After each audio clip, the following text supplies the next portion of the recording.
Lurantis was actually the Pokemon I was mostly hyped about for this holiday cup because this Pokemon can be insane.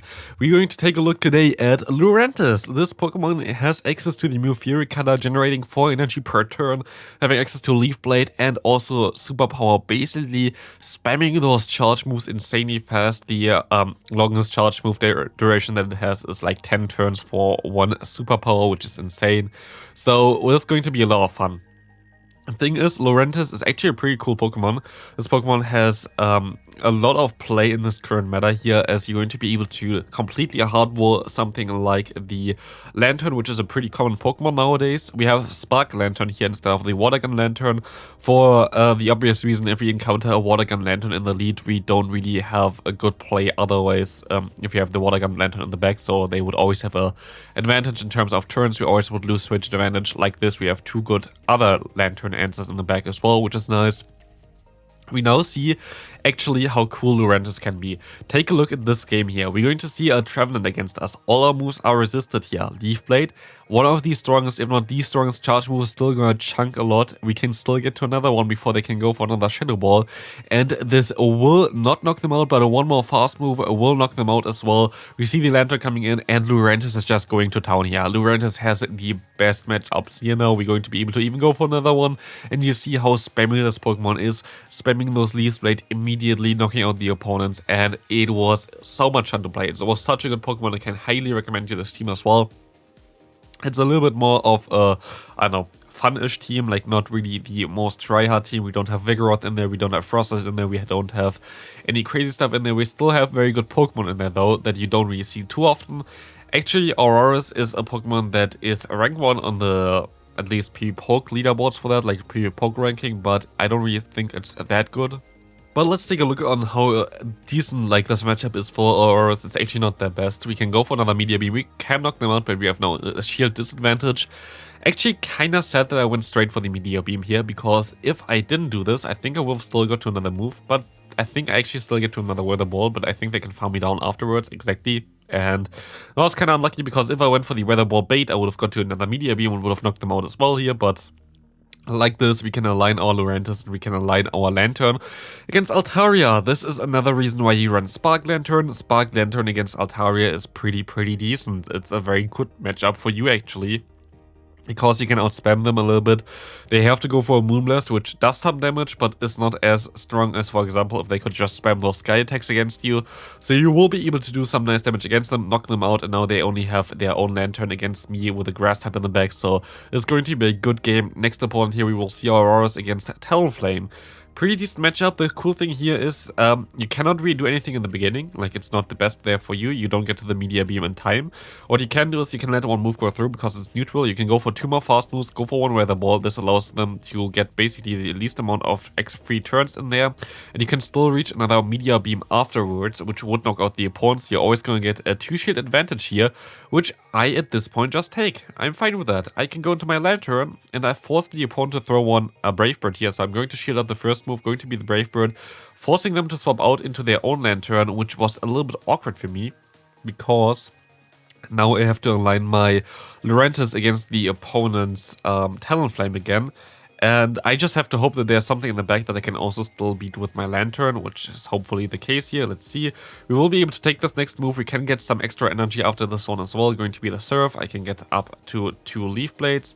Basically needed 100 energy. And now I can actually still get to another charge move against the opponent's Talonflame. And as long as we have something half decent in the back that we can deal with, we should be fine here, as we can farm them down. We can still invest the shield, but we have an extreme energy advantage here, which is good.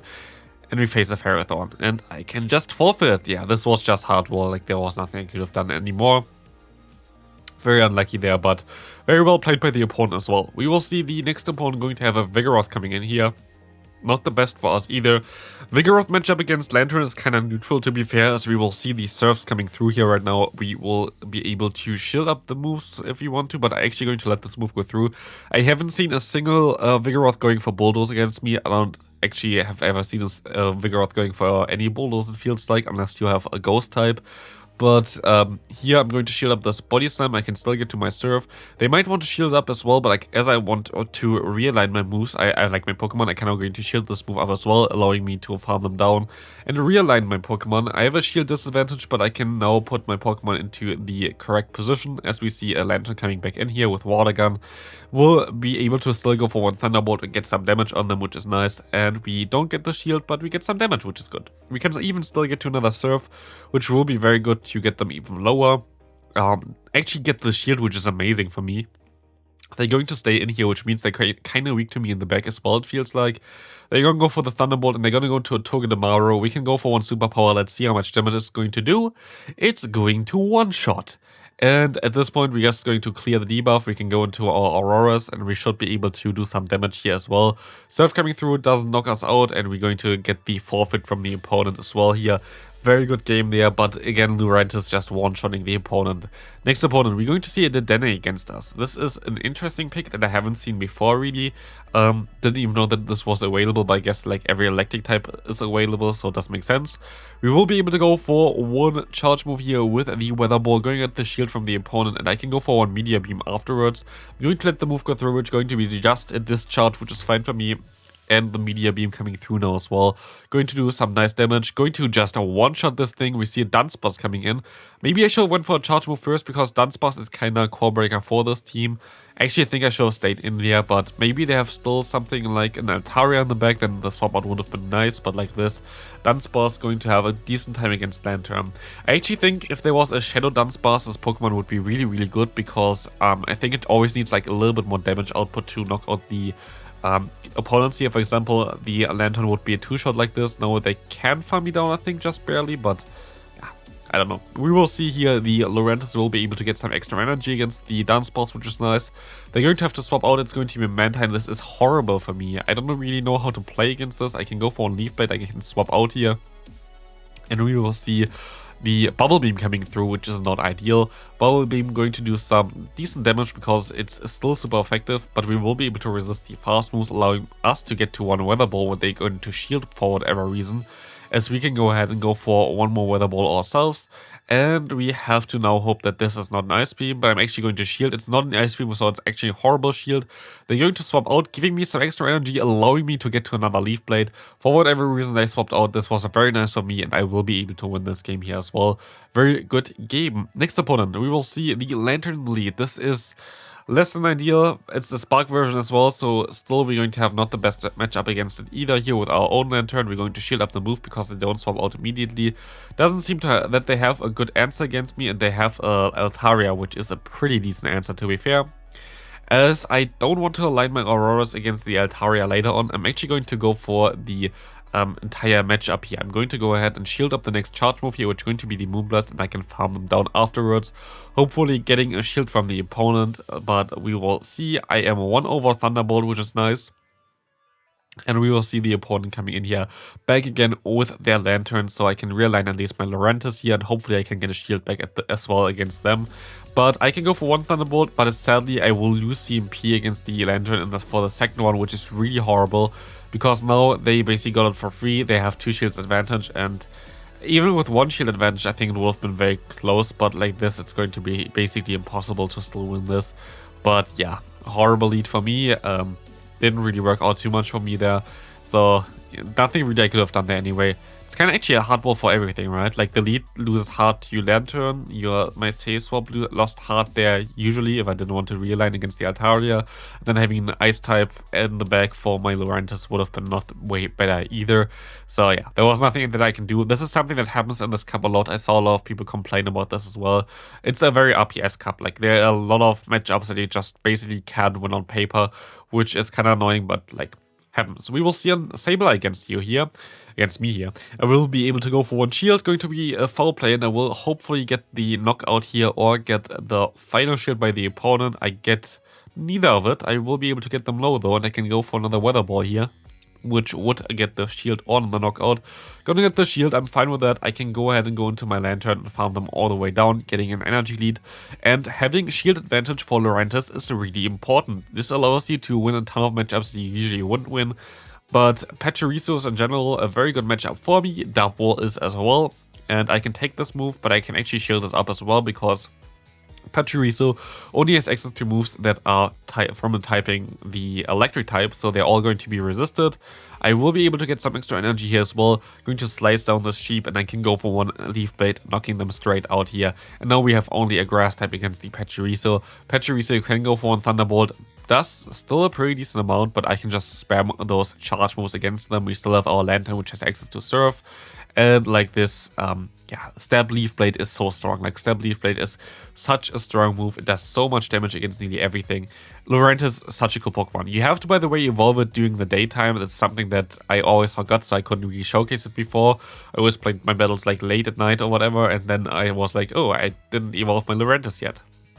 So I actually built this Lurantis just for this video as well again, as we see another Talonflame lead, which we're going to play out as we played out the one before. We will be able to get 2 shields or the lead here, which is good with a shield, as we will see the Meteor Beam actually land. So we have a shield advantage, we have a switch advantage, we have a Lanturn against us, and we're going to see that we're actually going to shield this move up. I guess I just want to have some fun and throw the Meteor Beam at them, but very weird play by me. But Meteor Beam going to have definitely going to get the final shield of the opponent, which is, I guess, then fine.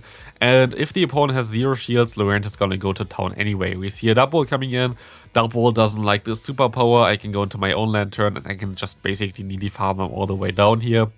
I still have my shield left, which I'm going to keep for my for my Lurantis there in the back. Lurantis is going to be the way squishier Pokemon compared to the Lanturn, so it would do more damage with charge moves. But my opponent decides to surrender already because this game was definitely over. Next opponent, we see a Dunsparce again in the lead. This time around, I think I'm going to stay in for a little bit and go for a Weather Bolt to chip away some of its health. This is kind of important to get some health off this Dunsparce because this thing is a core breaker. We're actually going to get the shield, which is very, very good for me, as I can go into my Lanturn. We know we survived 2 drill runs here, which is good, and I can go ahead and get some damage on them as well again. And as long as I get some energy and like some maybe shield lead for my Lurantis, I'm fine. We sadly see the Galvantula coming in here, which will knock out my Lanturn, and I have to go into my Aurorus, which is still gonna get to the Weather Ball in time, which is nice, which hopefully knocks out the opponent, and it does not, but I can take this move pretty easily here. So I can now align my Lurantis against the opponent's Dunsparce, which I'm most likely going to do here. And I will hopefully go for some nice strong charge moves against them. I can take one Rock Slide. It's going to be a non-step move. Rock Slide is not even the strongest charge move anymore, really. So we will be able to go for one Leaf Blade against the opponent's Frostless here already. That's going to do half of itself. I can go for another one. And I think this was a CMP tie, right? If it was a CMP tie, I can let this move go through. And I can, and I will let this move go through. They're going to undercharge here, which is fine, but they only get one more fast move, and I can go directly for the Aurorus, which can go for one Meteor Beam. If I want to, let's see. I think I'm going to go straight for the Meteor Beam, right? No, actually going to go for the bait here. I'm going to go for the Weather Ball, which is risky. If I can knock them out, it's fine. I cannot, but one more fast move is enough. And now we can go straight for the Meteor Beam, doing a ton of damage against them. This Meteor Beam gonna come through. It doesn't knock them out quite yet, but one more Weather Ball will, and that's going to be a very good game again. Aurorus and Lurantis is like such a cool core in this meta right now. It looks like so much fun. Next opponent, final opponent, we will see a Vigoroth in the lead. Horrible lead for us. We're going to swap out immediately into our Lanturn. Let's see what they're going to do. They're going to stay in here actually. They're going to go straight for the Body Slam, not even baiting the potential boulders here, as we will be able to go for the Surf against them. Surf gonna do some nice damage as well, but does not do as much, I think, as Body Slam plus counter. We can go for another Surf. They actually overfarm a little bit, which is cool. And we're actually going to put them into range where Surf does a lot of damage against them. I'm going to shield up, which is in hindsight a mistake in my opinion, because I cannot go for another Surf here, I think. So I have to shield up another time here, which is kind of horrible. But this Surf going to now get the final shield or knock them out. And we will get basically the Say Swap now from them into a Sableye, which is fine. Sableye plus Vigoroth is a very interesting core together. Actually very interesting. I don't know. Maybe they have something else in the back that can also deal with Frostless. That would make a lot of sense here. But also you need something in the back that can deal with like something like the Altaria, I guess. So wonder what they have in the back. It's looking really, really horrible for me, by the way, because I only have my Lurantis left and a nearly dead Lanturn in the back. I can go for one charge move here. I hopefully get the final shield by the opponent, which would be nice, and I do, which now allows me to farm them all the way down and get some energy lead, hopefully. Let's see, they're going to go ahead and go into the Vigoroth again. I can farm this thing down. They're going to go back into their Sableye again. I can farm this thing down. And now let's see what they have in the back. They're going to have a Lanturn in the back. I can go for one charge move here. Should I swap out now and try to go for one Thunderbolt? I decide to try to go for the Leaf Blade, but sadly die on the turn. Can we get to the Thunderbolt in time? We can. This will knock out the opponent. This will win us the game, and it's going to be a good game. Please leave a like if you enjoyed this video, and also subscribe if you haven't already. Hope you have great holidays, and I see you in the next video. Bye!